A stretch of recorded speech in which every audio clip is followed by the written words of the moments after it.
Dr.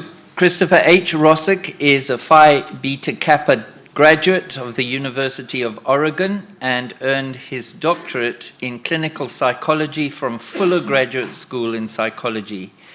He's currently a psychologist and director of research at Link Care Center in Fresno, California, as well as a clinical faculty member of Fresno Pacific University. Dr. Rosik has served as the president of the Western region of the Christian Association for Psychological Studies, or CAPS, and the Alliance for Therapeutic Choice and Scientific Integrity. He's a long-time member in good standing of the American Psychological Association, International Society for the Study of Trauma and Dissociation, and the National Association of Social Workers. It's a real privilege to have you, Christopher. Thank you so much for all your writing. You're most welcome. If you could provide a few minutes for questions at the end of your presentation, that would be great. Yes, I'm going to talk about stigma and homophobia. Are they primary causes of mental health distress and disparities among non-heterosexuals? And basically talk about the limitations of and alternatives to minority stress theory. So here's an outline of the presentation. We're going to briefly talk about an overview of what minority stress theory is, talk about some limitations of the theory, some alternative models that I think are important to know about, and then I want to explain my thoughts about why is this theory so dominant in the literature, and then make some particular observations relevant to the Coventry report. So minority stress theory was developed by this gentleman, Ilian Meyer, and the essential tenets of the theory is that societal stigma and prejudice directed at non-heterosexual persons increases their exposure to stress, and in turn, this increased stress heightens their risk of stress-sensitive mental and physical disorders, and this results in the health disparities between heterosexual and non-heterosexual persons. That's it in a nutshell.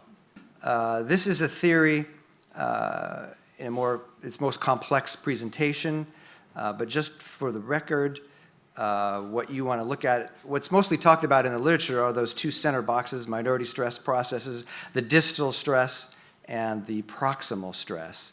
So the distal stress is the events in the environment. The proximal stress are the internal aspects of the expectations, concealment of identity, and internalized homophobia. That pretty much takes up a lot of the attention in the literature. So when you boil this down to what it really is in the literature, how it's presented, and probably what you would think about it in the public, is this, where you have the minority sexual orientation individual. They experience societal stigma and prejudice. This leads to stress related to stigma and prejudice, which in turn leads to adverse health outcomes. It's a unidirectional, one-way theory. But there are limitations to the theory, and these are some of them. Firstly, the theory fails to account for similar health disparities within supportive and stigmatizing cultures. It relies almost exclusively on self-report, which is subjective and plausibly influenced by perceptual bias as well as temperament. The mechanisms linking sexual orientation-related stigma to physical health outcomes remain poorly articulated. And finally, as noted, the causal directionality of minority stress cannot be conclusively determined. So looking at the meta-analytic research, which is research that summarizes results over multiple studies. It's the best kind of research to tell you what the overall literature is saying. But this research on the association between perceived discrimination and health outcomes indicates that the strength of this relationship is significant, but it's small. And particularly one meta-analysis of the literature found that LGB-related discrimination, defined as heterosexism, explained less than 9% of the relationship between discrimination and well-being and discrimination and psychological distress, which is to say that there was 91% of this difference that remained unexplained. And therefore, other factors are likely to be involved in explaining it. So, societal homophobia, stigma, and other sexual orientation-related experiences of discrimination and prejudice are very unlikely to be the primary source of distress among contemporary LGBT individuals. And here's a few quotes. Bailey recently said, "The minority stress model has been prematurely accepted as the default explanation for sexual orientation-associated differences in mental health. Yet minority stress research has not generated findings uniquely explicable by the model, and it has ignored the model's serious limitations." And then in a study a little earlier by Wang and colleagues, basically he takes the researchers to task in this arena for not examining and being curious about other factors that might be involved in suicidality differences. He says, "It is notable, however, that certain areas of mainstream suicide research, such as consideration of biologic factors, psychological factors, such as personality traits, and stressful life events, have not been addressed in suicide research among sexual minorities to date." So I'm going to be repeating some of the things that have been shared already, so I always think repetition is a good teacher. So you'll walk out of here knowing exactly, I think, the most important things because you'll have heard them multiple times. But this is a study that Dr. Meyer was the principal researcher in that we noted about, following these 3 cohorts of sexual minority individuals over a period, therefore covering a period of 50 years, looking at the effects of minority stress, distress, and suicide attempts. And essentially, this was a US national probability sample recruited in 2016 and 2017 of over 1,500 people. They examined these 3 cohorts of non-heterosexuals born between 56 and 63, 74 and 81, and 1990 and 1997. And of course, they predicted improvements in the social and legal environment would result in reduced psychological distress and suicidality over time that would be reflected sequentially in these cohorts.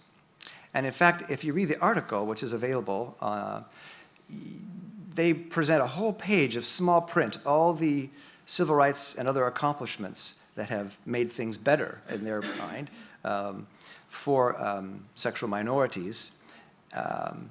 And yet, after all that, a whole page of these things, they found no discernible improvements in minority stress and health outcomes among participants across generational cohorts, including those who were minors as late as 2015. They said, in fact, indeed, contrary to our hypotheses, we found little evidence that social and legal improvements during the past 50 years in the status of sexual minority people have altered the experience of adverse mental health outcomes. Most tellingly, younger sexual minority people did not have less psychological distress or fewer suicide attempts than older sexual minority people.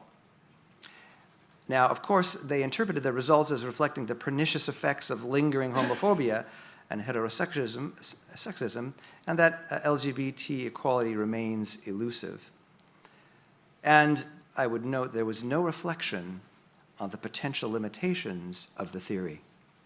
But there are alternative theories, and I want you to know about a few of them anyway. These are mediation theories, common factors theories, there's a difference in lifestyle theory, and then what I would call anatomically discordant sexual practices. It's not really a theory, but just a fact. So in terms of mediation theories, these are theories that suggest other factors indirectly mediate the pathways linking discrimination and stigma with health disparities.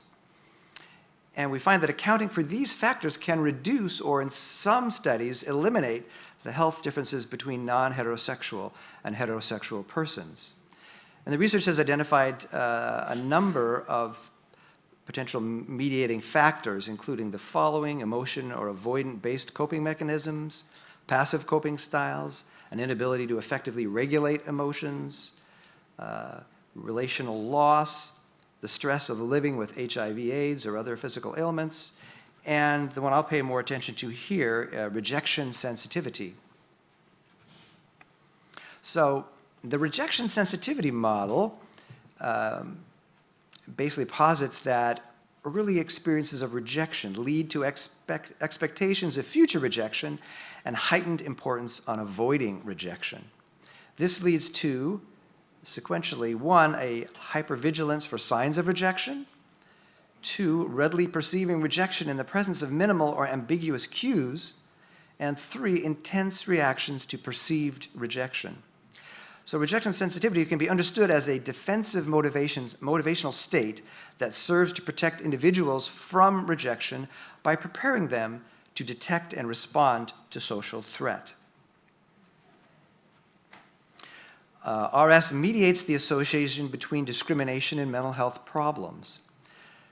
Now, we know that significantly higher rates of adverse childhood experiences for non-heterosexuals likely sets in motion rejection sensitivity processes.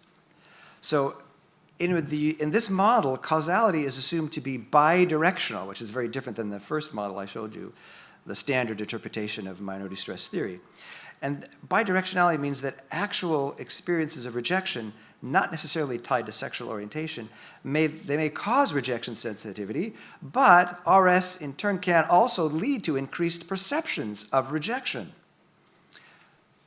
Feinstein says, when activated in a relatively benign social world, rejection sensitivity may lead people to behave in ways that undermine their chances of maintaining a supportive and satisfying close relationship. What I should say is, in my work, often a focus of therapy that would otherwise be described as soci. So this is a graphic representation of the model. You can see there's the trigger situation and the RS processes, the anxious expectations of rejection, leading to perceptions of rejection, leading to cognitive affective reaction, and this in turn creates behavioral reaction. There are behavioral consequences, there's the reactions of the observer, and then the long-term outcome of this. But then it's saying it also, that experience then leads to cognitive social learning history and these prior experiences of rejection, which then, it's a feedback loop that then reinforces and strengthens the RS processes. Does that make sense? You follow that? Okay. So he's not saying that it's all in one's mind that there can be rejection genuinely, but that this feedback loop intensifies that and makes it harder to get out of it. Certain characteristics may be influenced by the same genetic and neurodevelopmental factors as non-heterosexuality, and these characteristics may therefore be linked to poor mental health regardless of sexual orientation. Things like gender nonconformity and associated divergence in behavior, personality, and perceived identity from that typical for one's sex. Increased internalizing, such as self-harm, and externalizing risk behaviors like sexual risk-taking may be due, in this theory, to direct or indirect shared genetic effects between non-heterosexuality and eroticism or sensation-seeking rather than non-heterosexuality per se. There are also common environmental causes that could be involved, like the same environment such as large cities, college campuses, or nightclubs may provide exposure to sexually arousing stimuli opportunities and opportunities for encouragement in sexual risk behaviors. And this could be a common cause for both health risks and non-heterosexuality without a direct relationship.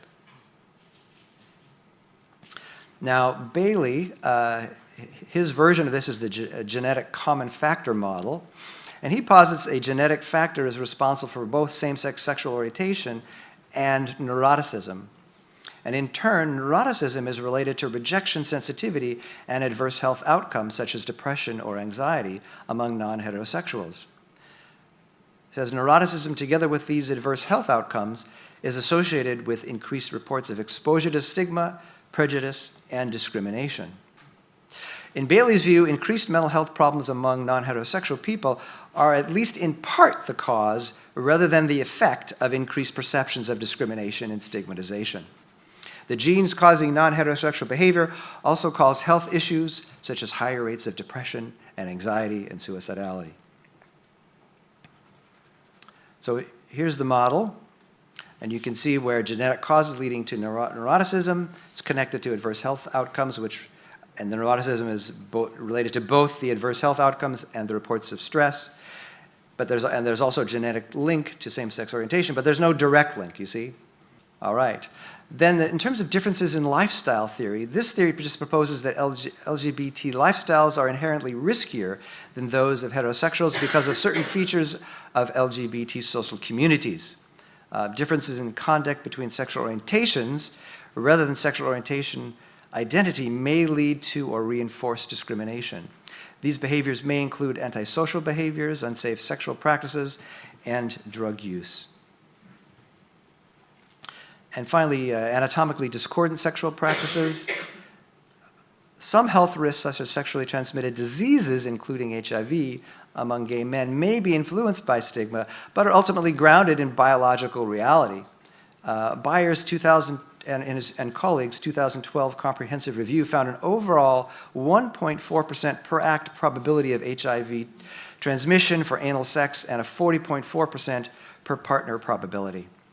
The authors noted, quote, the 1.4 per act probability is roughly 18 times greater than that which has been estimated for vaginal intercourse. And this kind of statistic may well explain why, for instance, in 2017, gay and bisexual men disproportionately accounted for 66% of all HIV diagnoses and 82% of diagnoses among males in the States, and this is the CDC statistics from 2019. So why is minority stress theory so incredibly dominant within the literature? I want to say, first of all, that I'm not in this presentation trying to debunk the theory, right? Minority stress theory should be taken seriously, but as one contributor, and probably not the dominant one, to health disparities and distress. Currently, it has, in my estimation, a hugely oversized influence on the field to the near exclusion, the drowning out of other theories. So why is that? And I'm going to offer maybe two reasons, I think, at least, and there's probably more. But first, it is in line with the moral sensibilities of secular left-of-center researchers and academics, and probably politicians, who overwhelmingly dominate the field. Now, I don't know how many of you have heard of this gentleman, Dr. Jonathan Haidt. He's a social psychologist at New York University. I'm a fan of his writings, and in 2012 he wrote a book called The Righteous Mind, which is his view. Actually, he wrote it to help for civil discourse between the polarizing sides in the culture. And he talks a lot about moral foundations and understands there are some differences in moral intuitions and sensibilities between progressive liberals and conservatives. So I would recommend the book if you're curious about this. It's very good from a practical understanding as to knowing what is really happening in the polarization of the culture. So in his work, he found, and the way he's described it, as the most sacred value for liberals and progressive is the care for the victims of oppression. That is their sacred value. And it's not that conservatives don't have that, but conservative moral framework tends to have other moral, it's in balance with other kinds of moral foundations like purity and sanctity or loyalty, respect. But for the liberal progressive in a secular society, the harm and care foundation tends to be elevated way above all the others. Well, the second reason why minority stress theory is dominant is that I think it fortifies left-of-center policy and political goals. According to Meyer, and this is his response to his Target article, the critiques of his Target article, he says, Bailey's model implies that stigma and prejudice are matters of perception rather than objectively real and measurable phenomena, and hence his model implies that social change will have no impact on sexual minorities' mental health. I think that's an overstatement of what Bailey was saying, but you can get the gist of what he's concerned about. And then he goes on to say, the minority stress model, on the other hand, has public policy and public health prevention and treatment implications that point to various loci of intervention. It suggests that if societal stigma and prejudice are reduced, exposure to stress and resultant health outcomes would also be reduced. Evidence from minority stress research has been instrumental, underline it, instrumental in advocating for structural changes in litigation and legislation that can reduce exposure to stress, including the fight for marriage equality, discrimination protections, and, drumroll, laws that ban conversion therapy for LGBT youth. So I will say that in spite of showing no serious research interest in considering other possible explanations for health disparities, Meyer and colleagues do make a telling admission. They say minority stress does not account for many causes of health disorders. It does not include familial dynamics, personality, genetics, neurological, and other factors, except if they are related to homophobia or transphobia. So these are all the things that aren't being researched, all the things that we don't know, all the unknown kind of factors. So my thought is that to the extent the contributions of these factors in health disparities are overlooked and ignored, interventions based on such influences that might improve well-being among those with same-sex attraction and behaviors are likely to be missed. Such theoretical omissions may have actually harmed these individuals by depriving them of a greater variety of methods to ameliorate their distress. You follow what I'm saying? So, I'm not a big conspiracy theorist, although I suppose among the hardened activists there could be conspiracy kind of things, but I think most can be explained just through confirmation bias. And this is confirmation bias is a psychological phenomenon. It's established, well established, occurs among all people. And this is a quote from Haidt that I really appreciate. He says, "Each individual reasoner is really good at one thing, finding evidence to support the position he or she already holds, usually for intuitive reasons. We should not expect individuals to produce good, open-minded, truth-seeking reasoning, particularly when self-interest or reputational concerns are in play, or political reputation, I could add. This is why it is so important to have intellectual and ideological diversity within any group or institution whose goal is to find truth, such as an intelligence agency or a community of scientists, or to produce good public policy, such as a legislative or advisory board." And I would say that this diversity of ideology has been sorely lacking, both in the academic community, the research community, and then in the political class when it comes to these issues. So I think that guarantees our public policy is going to be flawed. So is there confirmation bias in the Coventry report? I'm going to throw out some thoughts about that. You can judge for yourself. But from the report, to date, no final judicial decision has overturned a ban on conversion therapy. But as noted earlier, the report glaringly omits decisions from the Florida Municipal Court and the U.S. 11th Circuit Court of Appeals that occurred within the report's time frame. The Valzo versus City of Tampa Bay in Florida, and then Otto versus the City of Boca Raton. These decisions both dealt with change exploring therapy bans for minors and full consent. I was an expert to give expert testimony, expert declaration on the Valzo City of Tampa case, so I know some inside stuff. This is, oh, darn it. This is a piece from the judgment on the Valzo and City of Tampa. The reason I say darn it was because I had highlighted some yellow. It must have been in a different version. Anyway, I'll just read through a couple things here. On the first full paragraph there, you can see on the left side, it says, although the city expresses confident certitude, the city's experts, one or both, expressly agreed with the following points. And I want to point out, one of the experts for the city was Judith Glassgold. And if you don't know that name, she was the chair of the APA task force in 2009 that made the document appropriate therapeutic responses to sexual orientation that's been used over and over and over again in these legislative battles.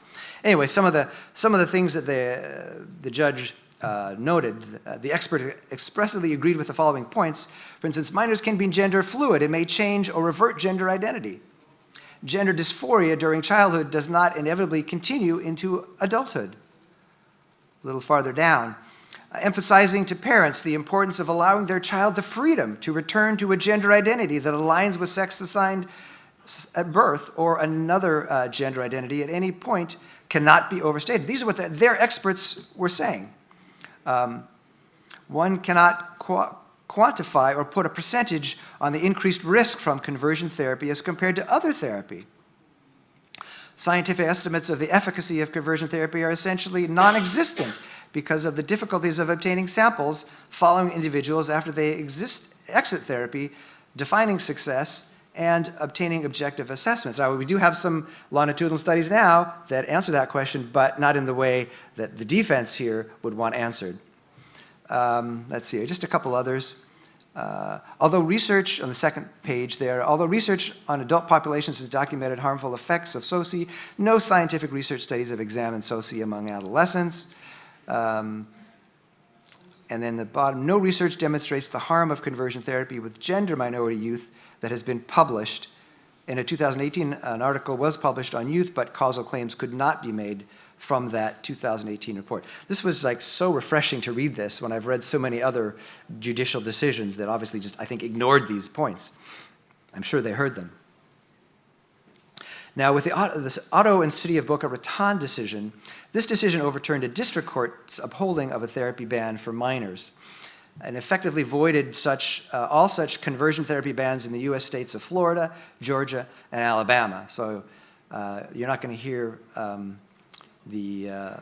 those promoting bans talking about this. Some of the quotes from that decision I just highlighted for you. We have no doubt that the local governments here have a strong interest in protecting children. Their legitimate authority to protect children, however, does not include a free-floating power to restrict the ideas to which children may be exposed. So while protecting children is a crucial government interest, speech cannot be suppressed solely to protect the young from ideas or images that a legislative body thinks unsuitable for them.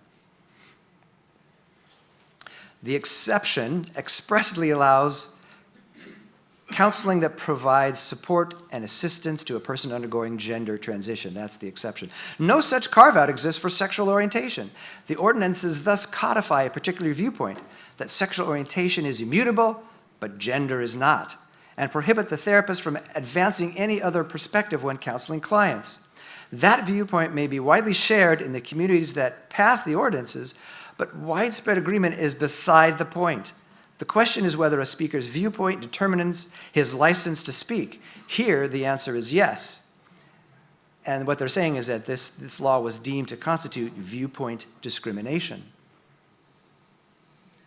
And finally, whether therapy is prohibited depends only on the content of the words used in that therapy, and the ban on that content is because the government disagrees with it. And whether the government disagreement is for good reasons, great reasons, or terrible reasons has nothing at all to do with it. All that matters is that a therapist's speech to a minor client is legal or illegal under the ordinances based solely on its content. What good would it do for a therapist whose client sought soci therapy to tell the client that she thought the therapy could be helpful but could not offer it?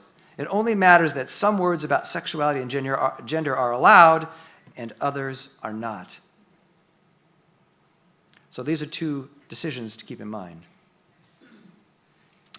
So I would say that the report also has a false, misleading portrayal about the Santero retraction.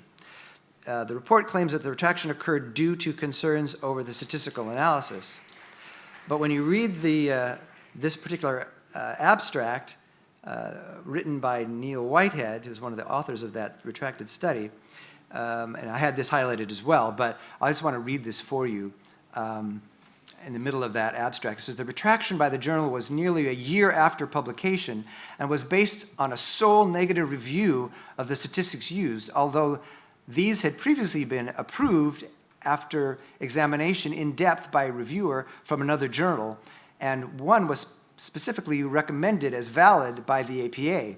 That's the statistics they were using. The authors submitted a reply to the editor journal here and found the negative review was easily answered.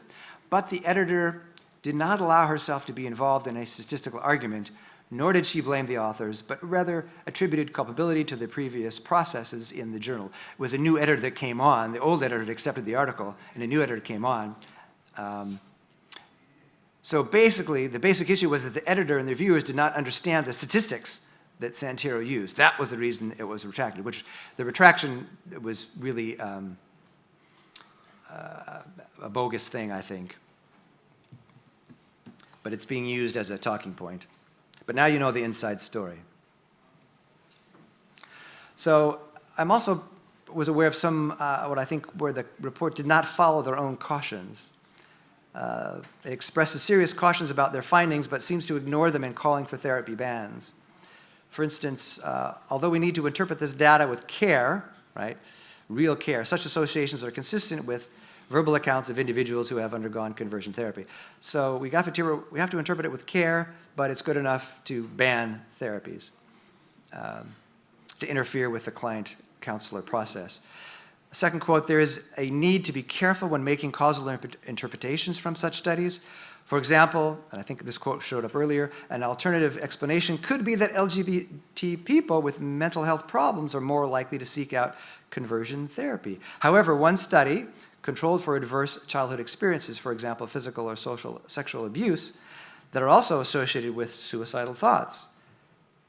And this is the Blosness study that's been talked about, but they did not control for pre-therapy suicidality, as Dr. Solons has pointed out, and when he took this into account, conversion therapy was found to actually reduce suicidality. So in essence, the Coventry reports, their alternative explanation turns out to be closer to the truth. And then a final thought, in light of such grave limitations for the Coventry report. Is it reasonable that a 16 or 17-year-old or 16 or 17-year-olds who experience themselves to be the wrong biological sex are allowed to receive powerful drugs and risk sterility, not to mention remove healthy body parts, while others with unwanted same-sex attractions and behavior be prohibited from even talking to a registered therapist in a manner that could be construed as exploring their potential for change? These are the references. If you'll get this, you can appeal to them. So, yes, I don't know how much time I have, but I'll take a few questions.